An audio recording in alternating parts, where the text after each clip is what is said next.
দুই রোহিঙ্গা সহ এক ভারতীয় দালাল চক্রের পান্ডাকে জালি তুলতে সক্ষম অমরপুর বীরগঞ্জ থানার পুলিশ। শুক্রবার অমরপুর থাকছড়া নাকা পয়েন্টে গাড়ি তল্লাশির সময় তাদেরকে আটক করল বীরগঞ্জ থানার পুলিশ। এদিকে অষ্টাদশ লোকসভা নির্বাচনের প্রাক্কালে দুই রোহিঙ্গা এবং এক ভারতীয় দালাল চক্রের পান্ডাকে আটক করাতে গোটা মহকুমা জুড়ে ছড়িয়ে পড়ে চাঞ্চল্য।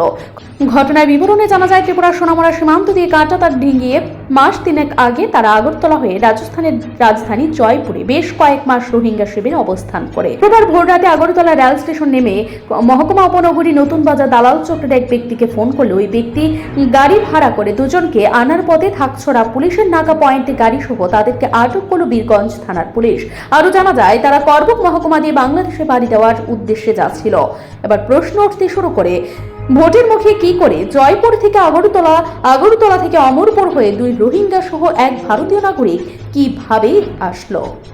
কক্সবাজার কই যাইতে আসলা? বাংলাদেশ। এই ত্রিপুরা দিয়ে কই যাইতে আসলা? বাংলাদেশ। বাংলাদেশ কই থেকে আসলা? জয়পুর থেকে। হ্যাঁ, জয়পুর থেকে। ভিসা নাই, অবৈধভাবে আইছো? কতজন আইছো? একজন আমি। আর ওটাও জানি, রোহিঙ্গাও। তোমার নাম কি? আমার নাম মিজান। তারার বাড়ি বাংলাদেশ। তারা তুমি নিয়ে আনছো? হ্যাঁ। কই দিয়ে পার করছো বাংলাদেশ? আগরতলা। তারা কই যাইতে আসলো? তারা চিনো আগের থেকে নাকি? তারা কি ভিসা দিয়ে আইস না বৈধভাবে আইসে? অবৈধভাবে আইসে। তাদের নাম কি?